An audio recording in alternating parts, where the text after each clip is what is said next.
আমার এই যুদ্ধটা ছিল চাঁদাবাজদের বিরুদ্ধে যুদ্ধ। আমার এই যুদ্ধটা ছিল বংশওয়ালা ঋণ খেলাপির বিরুদ্ধে যুদ্ধ।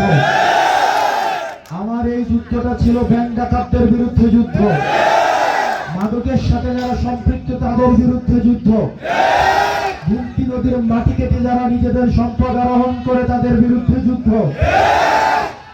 ইনশাআল্লাহ এই যুদ্ধের সহযোগী হিসাবে আমি আপনাদেরকে পেয়েছি। আমি বিশ্বাস করি 12 তারিখ আপনাদেরকে সাথে নিয়ে এই মাফিয়া লুটেরা বংশওয়ালা চোরবাটপারদের ব্যাংক ডাকাতদের আনুষ্ঠানিকভাবে দেবিদ্বার থেকে রেড কার্ড দেখানো হবে।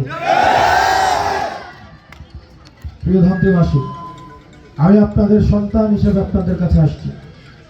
আমার বিশ্ববিদ্যালয়ের শিক্ষক আপনার এলাকার অ্যাসোসিয়েট প্রফেসর ইমরান হাসান ভুইয়া, আপনারা চিনেন? ওনার ভাই হচ্ছেন ইকবাল ভাই, ওনার আরেক ভাই হচ্ছেন তুষার ভাই। এখানে অনেক স্বনামধন্য মানুষ আছেন। আপনারা ওনাদের কাছে জিজ্ঞেস করবেন আমার কথা, 10টা মানুষকে জিজ্ঞেস করবেন। কেউ যদি আমার বিপক্ষে একটা খারাপ কথা বলে তো ভোট দেওয়ার দরকার নাই। আর যদি মনে হয় আপনারা আমার এই ফাইটে অংশগ্রহণ করবেন, তাইলে আপনারা আমাকে বিবেচনা করতে পারেন। আপনারা আমাকে বিবেচনা করতে পারেন সন্তান হিসাবে, অথবা বড় ভাই হিসেবে, ছোট ভাই হিসেবে, ভাতিজা হিসেবে। এবং আপনারা জানেন আমার পয়সা নাই, আমার অর্থ নাই। মানুষ আমাকে এসে অর্থ দিয়ে যায়। মানুষ, মায়েরা ডিম বেচার টাকাও আমার পকেটে গুঁজে দিয়ে যায়।